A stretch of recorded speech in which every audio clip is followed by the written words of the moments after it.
রোজা শুধু ওজন কমায় না, বরং মস্তিষ্কের কার্যকারিতাও বাড়াতে পারে। সম্প্রতি প্রকাশিত এক গবেষণায় উঠে এসেছে এমন তথ্য।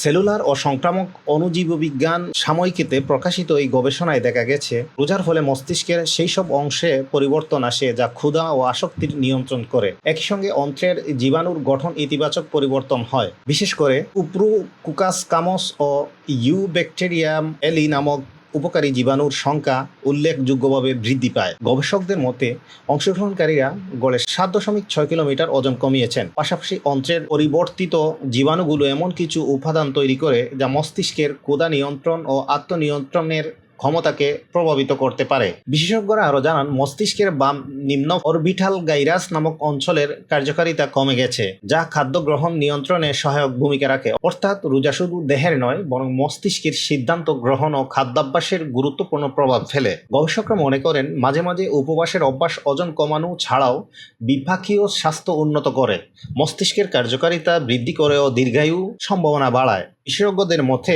নিয়মিত রোজার মাধ্যমে শরীরে ইতিবাচক পরিবর্তন আসে, যা সামগ্রিক সুস্থতায় সহায়ক হতে পারে।